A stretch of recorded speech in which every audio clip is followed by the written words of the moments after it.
Hey guys, welcome back to my channel. So आज हम शुरू करने वाले हैं फ्लावर को, क्योंकि हम पीछे से चल रहे हैं आगे की तरफ। तो आज के इस वीडियो में हम शुरू करने वाले हैं फ्लावर, जिसमें कि हम सबसे पहले पढ़ेंगे कि फ्लावर बनता कैसे है। मींस हम पढ़ेंगे इनफ्लोरोसेंस। ठीक है, तो आसानी से आपको समझ में आ जाएगा। आई होप कि आप अच्छे से रिवाइज करके, मतलब देखो, ये चैप्टर जो है वो हर स्कूल में ख़त्म हो गया होगा अब तक। तो नहीं हुआ तो भाई पता नहीं फिर क्या हो रहा है आपके स्कूल में। कोई बात नहीं, मेन तो ऐसा ख़त्म हो ही जाता है। ठीक है, सो द इनफ्लोरेसेंस को हम पढ़ने वाले हैं वन बाय लाइन। हम एक्सप्लेनेशन देखेंगे एक एक लाइन का, तो आपको ईज़िली समझ में आ जाएगा। ठीक है, तो इनफ्लोरेसेंस में सबसे पहले तो हम ये देखते हैं कि हमें पता है कि हमारा जो फ्लावर होता है वो मॉडिफाइड शूट होता है।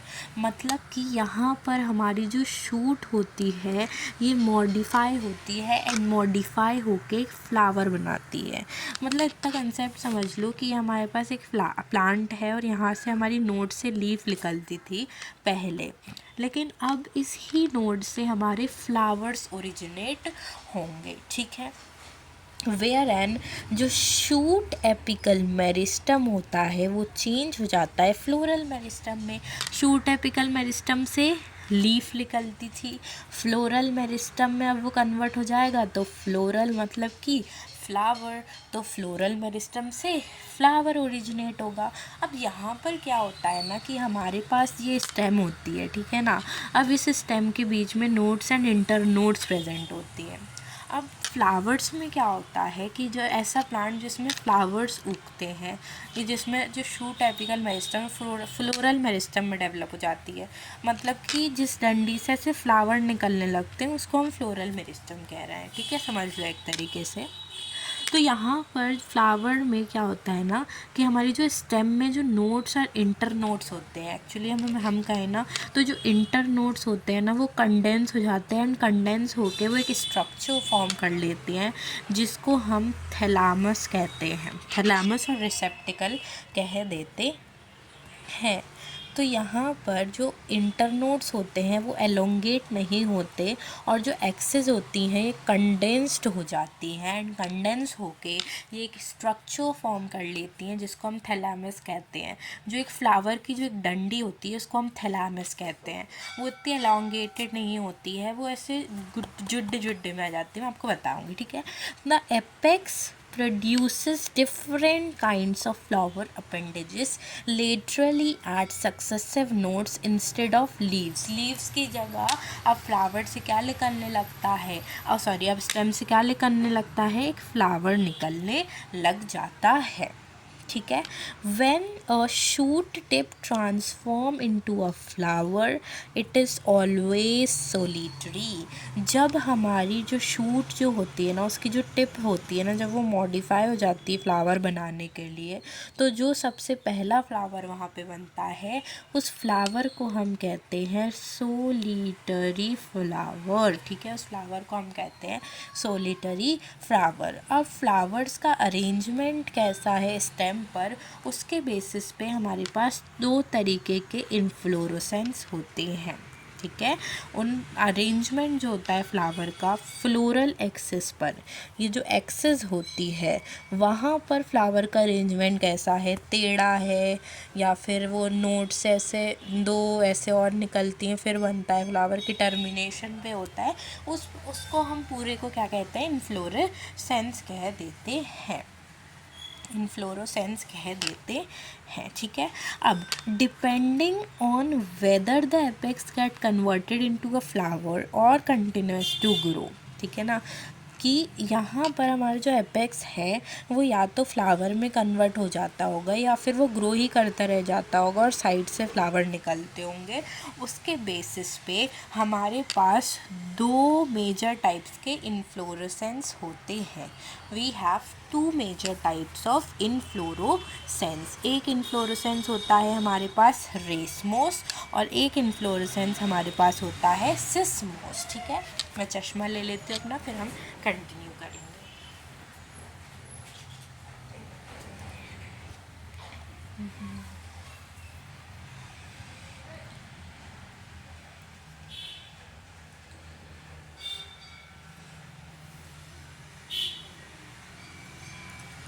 ठीक है। अब देखो यहाँ पे तो जो रेसमोस टाइप ऑफ इन्फ्लोरेसेंस होता है, यहाँ पर हमारे पास जो मेन एक्सिस होती है वो कंटिन्यू रहती है ग्रो करने के लिए, और यहाँ पर जो फ्लावर्स होते हैं वो लेटरली ग्रो होते हैं इन एन एक्रोपिटल, हाँ, एक्रोपिटल सक्सेशन। देखो 2 वर्ड्स आते हैं हमारे पास, एक होता है एक्रोपिटल,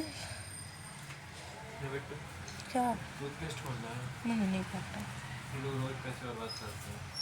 अभी एक और आया था ना टूथपेस्ट डेंटल वाला। एक होता है एक होता है एक्रोपिटल और एक होता है बेसिपिटल। एक्रोपिटल का मतलब होता है कि यहाँ पर जो बेस होता है वो तो ओल्ड रहता है, लेकिन जो हमारा एपेक्स होता है वो यहाँ पर यंग होता है। और बेसिपिटल का मतलब होता है कि यहाँ पर जो बेस होता है वो यंग होता है, लेकिन जो हमारा एपेक्स होता है वो यहाँ पर ओल्ड होता है। तो रेसमोस टाइप ऑफ इन्फ्लोरेसेंस में हमारी जो मेन एक्सिस होती है वो ग्रो करती रह जाती है, करती रह जाती है, लेकिन उसके टर्मिनल पर फ्लावर नहीं आता। सिर्फ और सिर्फ उसके लेटरल साइड्स पर हमारे पास फ्लावर उगते हैं। Means this type of arrangement जो हमको दिख रहा है, अब देखो इन रेसमोस में देखो कि यहाँ पर रेसमोस में टर्मिनल जो है वो बढ़ता जाएगा और उसके लेटरल साइड से हमारे पास फ्लावर्स जो हैं वो आएंगे, ठीक है। अब यहाँ पर जो हमारा सिस्मोस टाइप ऑफ इन्फ्लोरेसेंस होता है, उसमें टाइप ऑफ इन्फ्लोरेसेंस में जो मेन एक्सिस होती है वो टर्मिनेट हो जाती है इन अ फ्लावर। मतलब कि हमारे पास ये मेन एक्सिस है और ये जो मेन एक्सिस होती है अब ये फ्लावर में टर्मिनेट कर जाएगी। मतलब इस मेन एक्सिस पे अब यहाँ पर फ्लावर्स उगने चालू हो जाएंगे। तो यहाँ पे मेन एक्सिस जो है उसकी इतनी ज़्यादा ग्रोथ नहीं होती, मेन एक्सिस पे फ्लावर आने लगते हैं, ठीक है ना। तो लिमिटेड ग्रोथ होती है एंड फ्लावर्स जो होते हैं वो बेसिपिटल ऑर्डर में ग्रो होते हैं। बेसिपिटल का मतलब होता है कि यहाँ पर नीचे तो यंग फ्लावर्स आएंगे और ऊपर ओल्ड फ्लावर्स देखने को मिलते हैं। कुछ इस तरीके का अरेंजमेंट हमारे पास हो जाता है। क्या किसके बनाए हुए तूने बनाए थे? कैसे अभी बनाए शाम को तू खा ठीक छी बोला इसका सुन तो मेरी बात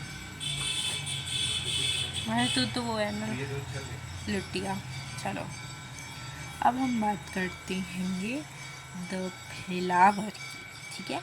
तो देखो हमारा जो फ्लावर होता है वो मेन रिप्रोडक्टिव यूनिट होती है एंजियोस्पर्म्स की, क्योंकि हम एंजियोस्पर्म्स के ही रिस्पेक्ट में फ्लावर्स को पढ़ते हैं।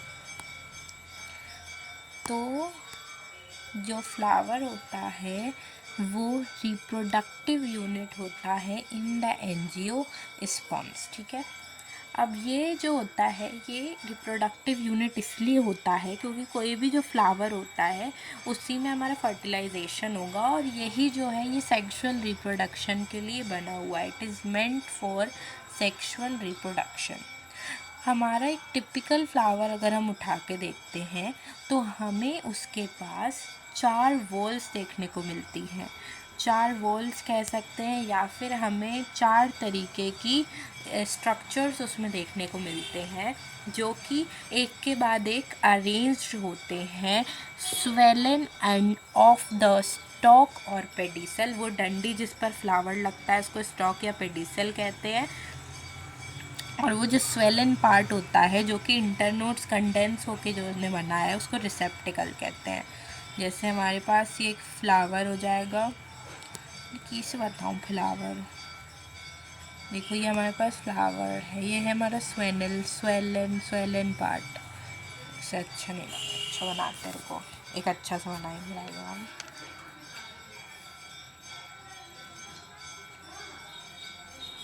ये है अपनी स्टॉक और पेडिसल।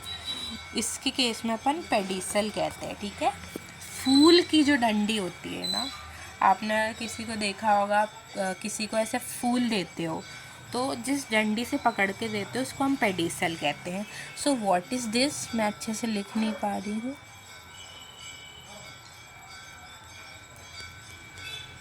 ये होती हैं पेडिसल, ठीक है। पेडिसल के ऊपर एक स्ट्रक्चर पाया जाता है, इस स्ट्रक्चर को हम बोलते हैं थैलेमस। कहाँ जा रही?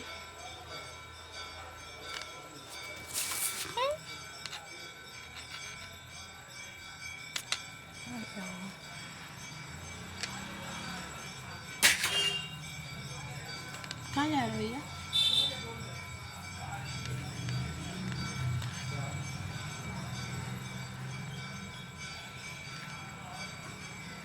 वाओ, बढ़िया लग रहा है। थोड़ी ग्रीन बना देते यार इस डंडे को। रुको, मैं बनाती हूँ गाइस, मैं बनाती हूँ।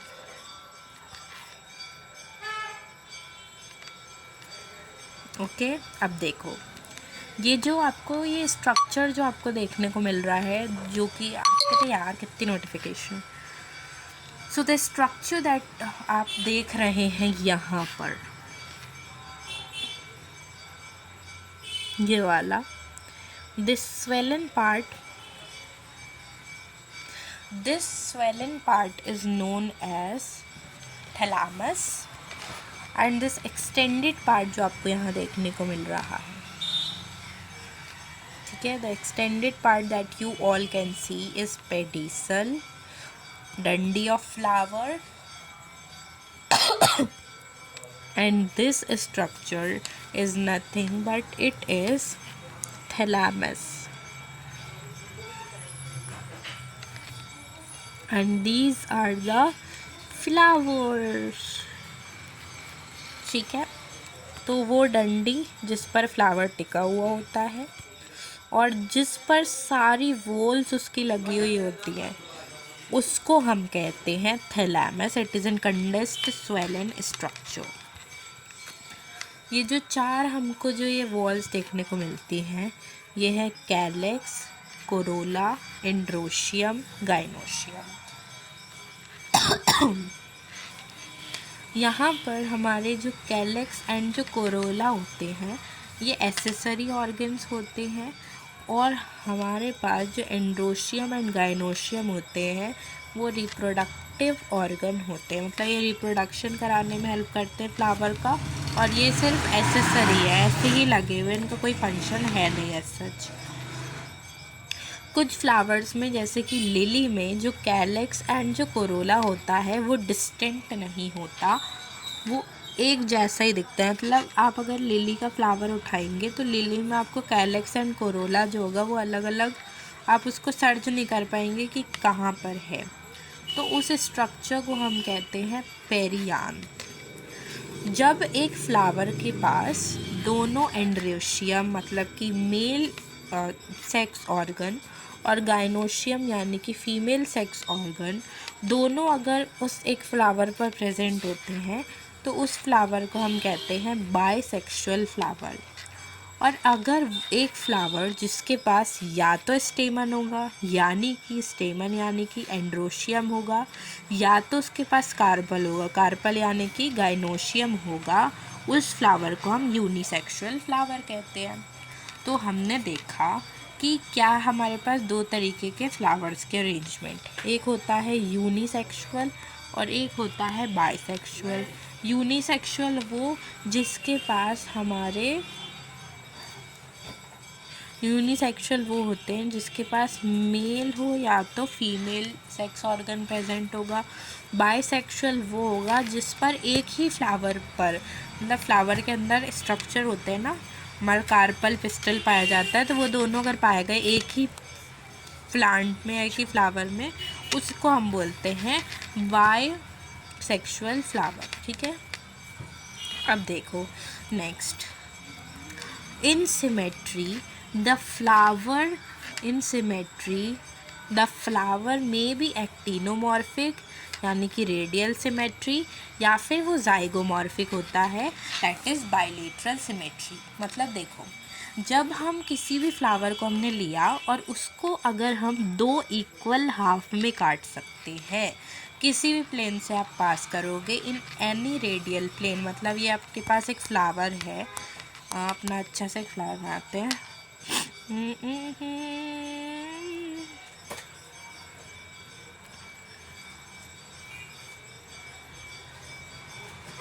ये फ्लावर है अपना,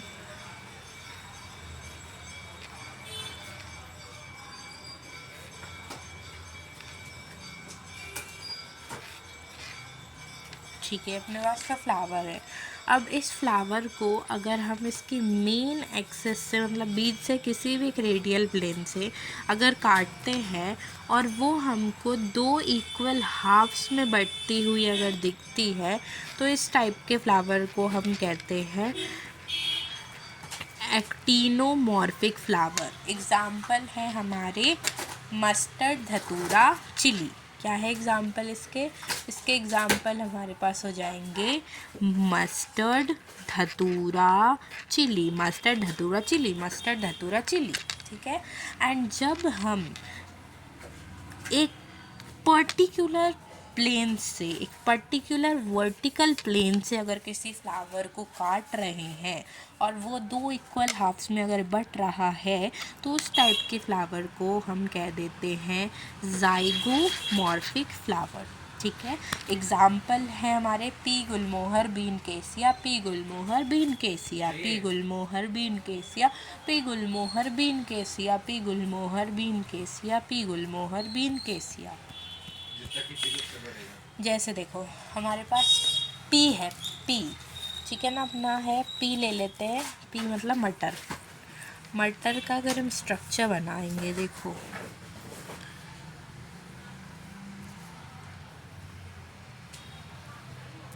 इस मटर के स्ट्रक्चर पर उगेंगी हमारी मटरू। तो अगर हम इसको मटर को बीच से ऐसे छीलते हैं तो वो दो हिस्सों में कट जाती है, लेकिन अगर साइड से काटोगे तो ऐसे नहीं कटेगी, ऐसे काटोगे तब दो उसके इक्वल हाफ्स मिलते हैं। तो जैसे कि पी हो गया अपने पास, उन सारी चीज़ों में हम जाइगोमॉर्फिक का टर्म यूज़ करते हैं। तो अभी हमने क्या पढ़ा, हमने याद करने वाली चीज़, जहाँ से एग्जाम्पल आएंगे वहाँ से हम रिपीट करना चालू करेंगे। तो मेरे साथ बिना देखे बोलो, हमारे पास सिमेट्री जो होती है फ्लावर की, वो तीन तरीके की होती है, एसिमेट्रिकल भी होता है। अभी हम दो की बात करते हैं। हमारे पास जो फ्लावर की सिमेट्री होती है वो तीन तरीके की होती है। एक होती है जाइगोमॉर्फिक, एक होती है एक्टिनोमॉर्फिक, और एक होती है एसिमेट्रिकल। जाइगोमॉर्फिक वो हो जाती है जिसमें जब आप एक फ्लावर को आप एक पर्टिकुलर एक एक्सिस से काटते हैं। अगर 2 मिनट, हेलो, हाँ, 3-4 ग्लास भैया है, ठीक है, ठीक, भैया 4-5 ग्लास पानी नीचे। 4-5 और चाय कितनी? वो जितने अब ग्लास है उतने ही। पानी का बोला है अभी। ओके, सो हमारे पास, सॉरी फॉर डिस्टर्बिंग, अभी वो पापा का कॉल आ गया था। ठीक है। जाइगोमॉर्फिक में क्या होता है, जब हम एक प्लांट को एक पर्टिकुलर एक्सेस से काटते हैं तो अगर वो हमारे दो इक्वल हाफ्स में बट रहा है, जैसे कि हमारे पास देखो कोई पर्टिकुलर फ्लावर है, ठीक है ना, मान लो ऐसा ऐसा है, ऐसा ऐसा है, तो उसको हम बीच से काटेंगे तभी हमको दो इक्वल हाफ्स मिलेंगे। अगर हम उसको ऐसे काटेंगे तो हमको इक्वल हाफ्स नहीं मिलेंगे। तो ऐसा फ्लावर जिसको हम जब एक पर्टिकुलर वर्टिकल प्लेन से काटते हैं, मेरा चश्मा लग गया मुझे, तो उसको हम कहते हैं जाइगोमॉर्फिक। एक्टिनोमॉर्फिक वो होता है जिस, ये क्या कर लिया,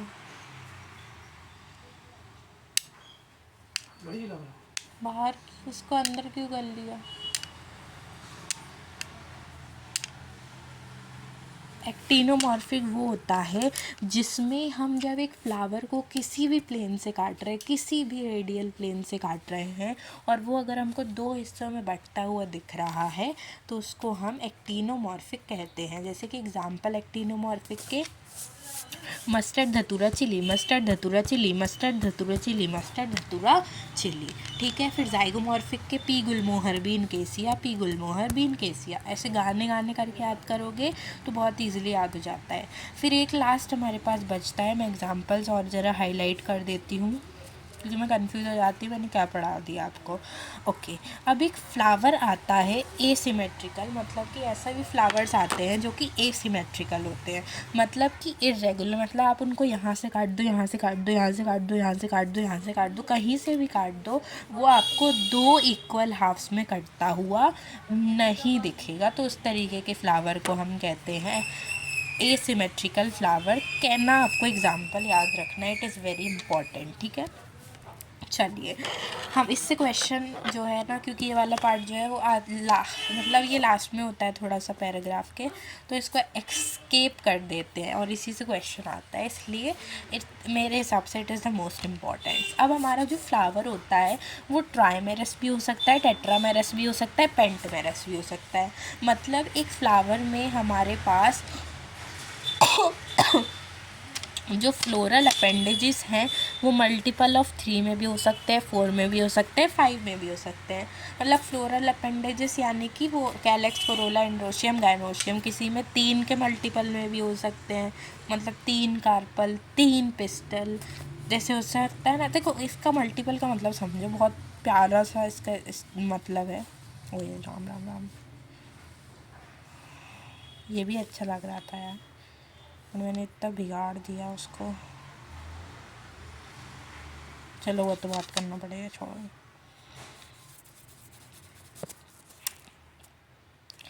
देखिए ध्यान से, मल्टीपल ऑफ 4 का मतलब होता है या तो मल्टीपल ऑफ 3 में मिलेगा, या तो मल्टीपल ऑफ 4 में मिलेगा, या तो मल्टीपल ऑफ 5 में मिलेगा। ट्राइमेरस, पेंटमेरस और टेट्रामेरस। तो इसका मतलब क्या है, मल्टीपल ऑफ 3 मतलब कैलेक्स का नंबर भी 3 होगा, कोरोला का नंबर भी 3 होगा अपने पास, एंड्रोशियम का नंबर भी 3 होगा, एंड गाइनोशियम का नंबर भी 3 होगा। तो ऐसे फ्लावर्स को हम ट्राइमेरस कह देते हैं। 4 में भी 4 गाइनोशियम, 4 कैलेक्स, 4 एंड्रोशियम, ये सब उनको देखने को मिलता है, तो उसको हम ये कहते हैं। अब आपको आई होप कि आपको ये पेडिसल का जो मतलब है वो समझ में आ गया होगा। इसी डंडी को हम पेडिसल कहते हैं। ठीक है, तो फ्लावर्स जो होते हैं ना कुछ ब्रैक्ट के साथ भी होते हैं, मतलब फ्लावर में ऐसे नीचे की तरफ थोड़े से एक ब्रैक्ट स्ट्रक्चर भी हमको देखने को मिलता है छोटे छोटे से। वो हमको कहाँ पाई जाती है, रेड्यूस लीफ होती है जो कि पेडिसल के बेस पर, माने यहाँ हमारे पाए जाते हैं कभी कभी किसी किसी फ्लावर में। तो अगर पाए जाते हैं तो ब्रैक्टिएट कहते हैं उसको, अगर नहीं पाए जाते तो ई ब्रैक्टिएट हम नाम से उसको जानते हैं। अगर मैं दिखा पाऊँगी तो मैं दिखा देती हूँ आपको ब्रैक्टिएट सर्च करके। ब्रैक्टिएट, ब्रैक्टिएट, अबे हो जा, अरे हट यार छोड़, आप सर्च कर लेना भाई, ब्रैक्टिएट इतना तो कर ही सकते हो। नाउ अब देखिए, अब हमने इतना पढ़ लिया, आई होप आपको समझ में आ गया होगा।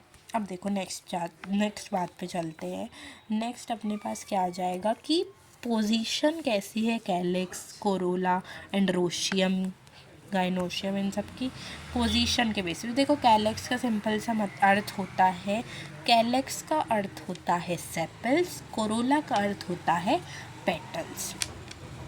ठीक है, ये हमारी सेपल्स होती हैं and these are our petals. ठीक है, मैं आपको एक वीडियो भी बनाऊंगी, अगर मेरे पास फ्लावर हुआ तो मैं उससे आपको समझाऊंगी कैलेक्स, कोरोला क्या होता है, एंड्रोशियम क्या होता है, उसमें गाइनोशियम क्या होता है। वेरी इंटरेस्टिंगली हिबिस्कस के फ्लावर में आप और इंटरेस्टिंगली समझ सकते हो हर चीज़ को।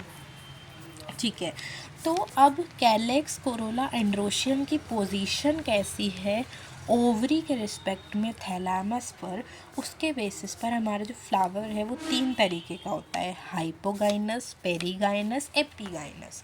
Hypogynous, perigynous, epigynous. अब वेरी सिंपल तरीका मैं बताऊँ अगर इनके एग्जाम्पल याद करने का, तो बार बार बोल के करो, नहीं तो आजकल वो एक स्मार्ट बोर्ड आ गया है जिसमें आप क्या कर सकते हो ना कि स्मार्ट बोर्ड नहीं है बच्चे वाला खेलने वाला LED कुछ ऐसे लिखा होता है, वो वाले स्मार्ट बोर्ड में आपके एग्जाम्पल्स बोल बोल के ऐसे गूंदते रहो उसमें बहुत बार गूंदना गूंदना गूंदना गूंदना गूंदना, अपने आप याद हो जाएंगे। तो मेरे को भी ऐसे ही याद हुआ है कि पूरा चैप्टर मुझे ऐसे याद हुआ है, मैंने यही किया था क्योंकि मेरे पास भी था।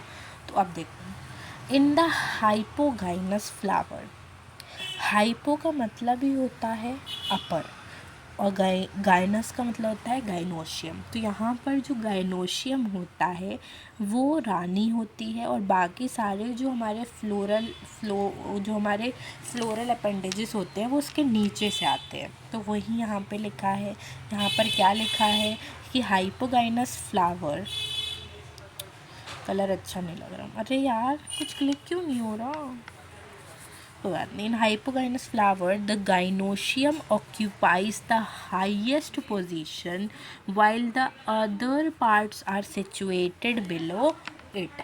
यहाँ पर जो हाइपोगाइनस फ्लावर होता है वो एक ऐसा फ्लावर होता है जहाँ पे गाइनोशियम जो होता है ना, यानी कि कार्पल जो होता है वो सबसे थैलेमस के सबसे ऊपर वाली पोजीशन पे होता है और उससे नीचे थैलेमस जो बेस होता है ना उससे नीचे उसके और पार्ट्स निकलते हैं। जैसे कि this is of hypogynous flower का दिखाया गया है कि यहाँ पर हमारा थैलेमस है एंड थैलेमस के ऊपर ओवरी जो है वो रानी बन के बैठी है और उसके नीचे से आप देख रहे हो बाकी सारे फ्लोरल अपेंडेजेस निकल रहे हैं, तो इसको हम हाइपोगाइनस कंडीशन कहते हैं। तो इस केस में हमारे पास जो ओवरी होती है ना इन सच फ्लावर्स में, इसको हम सुपीरियर ओवरी के नाम से जानते हैं।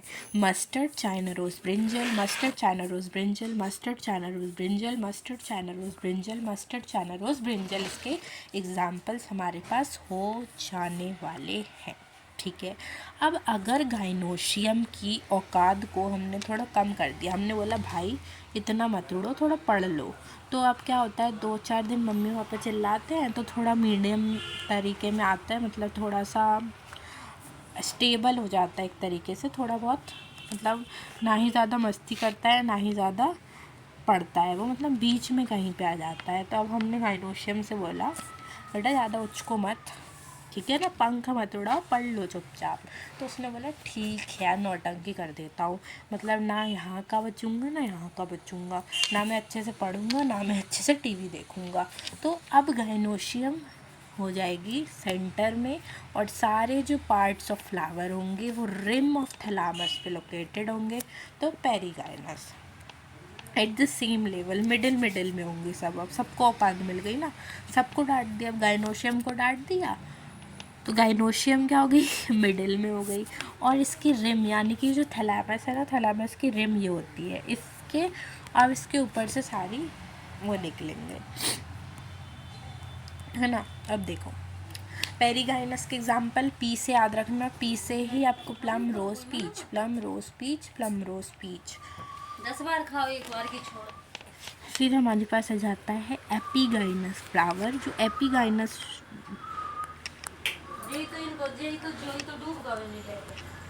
जो एपिगाइनस फ्लावर होता है, यहाँ पे जो मार्जिन ऑफ द थैलामस होता है ये अपवर्ड ग्रो करती है और ओवरी इसके अंदर ही आ जाती है, मतलब थैलामस यहाँ पे ग्रो करता जाता है, ग्रो करता जाता है एंड ओवरी जो होती है अपने पास, ओवरी उसके अंदर फंस जाती है। ठीक है, कंप्लीटली थैलामस और ओवरी इस एपिगाइनस कंडीशन में फ्यूज्ड हो जाती है।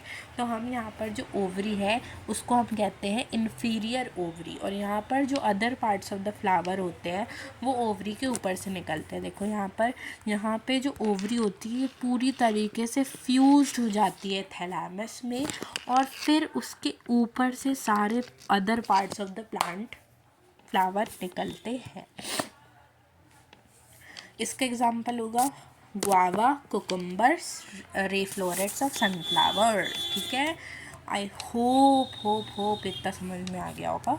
फ्लावर तो ख़त्म करके रहेंगे बच्चे, फ्लावर हमने वैसे ख़त्म करा है, ठीक है ना, बस ये थोड़ा सा गैमोपेटलस वगैरह की बात करते हैं, एंड्रोशियम जो है वो नेक्स्ट वीडियो में शुरू करेंगे। ठीक है, तो पार्ट्स ऑफ फ्लावर की बात करते हैं तो हमारे पास रुको, हाँ, हमारे पास जो है पार्ट्स ऑफ फ्लावर में हमारे पास 4 फ्लोरल वर्ल्ड्स होते हैं, कैलेक्स, कोरोला, एंड्रोशियम, गाइनोशियम। ठीक है, कैलेक्स जो होता है वो आउटर मोस्ट वर्ल्ड होती है फ्लावर की, एंड द मेंबर्स जो होते हैं इनको हम सेपल्स के नाम से जानते हैं। सबसे बाहर जो आपको ऐसे रिड्यूस्ड ऐसे स्ट्रक्चर देखने को मिलते हैं उसको हम कहते हैं कैलेक्स। ये जनरली ग्रीन होते हैं, लीफ लाइक होते हैं। ये फ्लावर को बर्ड स्टेज जब होती है ना, बर्ड स्टेज में आपने देखा होगा बर्ड को ऐसे छोटी छोटी लीव्स ऐसे कवर करती है, उसी को हम सेपल्स कहते हैं। अब अगर ये हमको फ्यूज्ड मिली, मतलब हमारे पास ये जो सेपल है अगर हमको ये यूनाइटेड मिली तो हम उस कंडीशन को कहते हैं गैमोसेपलस, और अगर हमको ये सेपल ऐसे फ्री फ्री सी मिली तो हम उनको कह देते हैं पॉलीपेटलस। ठीक है, कोरोला क्या होता है, कोरोला में पेटल्स को कहते हैं। They are generally bright coloured होती है, अलग अलग कलर्स की होती है, जिससे इंसेक्ट जो हैं वो अट्रैक्ट होकर उस फ्लावर के पास आए एंड पॉलिनेशन में उनको हेल्प करें। ठीक है, लाइक कैलेक्स कोरोला में बी ऑल्सो यूनाइटेड, तो अगर कोरोला यूनाइटेड होगी तो गैमोपेटलस, अगर फ्री होगी तो पॉलीपेटलस। ठीक है, हमारा जो कलर होता है, शेप कलर जो होता है कोरोला का, वो हर प्लांट में अलग अलग प्लांट में वेरी करता है। वो टिब्यूलर भी हो सकता है, बेल शेप भी हमारे पास हो सकता है, फनल शेप भी हो सकता है, व्हील शेप भी हमको देखने को मिल जाते हैं। फ्लावर का देखो ना, कहीं हमको ऐसे ऐसे दिख जाएंगे फ्लावर, कहीं हमको ऐसे ऐसे दिख जाएंगे फ्लावर, तो किसी भी स्ट्रक्चर में हमको देखने को मिल सकते हैं। जो एस्टिवेशन है वो अभी हम बाद में पढ़ेंगे, यहाँ तक हमने पूरा ख़त्म कर लिया है, सिर्फ हमारे इतना बचा है। बहुत ही इजी है ये तो। एस्टिवेशन मैं सोच रही थी नेक्स्ट वीडियो में कराएंगे। अभी के लिए bye bye, thank you so much, bye bye. I hope आपको ये समझ में आ गया होगा पूरा फ्लावर। मैंने अपनी कोशिश तो करी आपको समझाने की। इफ़ नहीं भी आया होगा तो एक बार रीड करके देखना, फिर भी नहीं आएगा देन अब मैं उसमें क्या ही कर सकती हूँ, तो फिर से वीडियो देख लेना, नहीं तो then you can prefer to an another respective teachers. अभी के लिए हम बाय बाय करते हैं, थैंक यू सो मच। अगर आपको वीडियो अच्छा लगा तो लाइक ज़रूर करना एंड एक कमेंट ज़रूर छोड़ देना, और अच्छा प्लीज़ अच्छा, फालतू कमेंट मत करना। Okay, bye bye.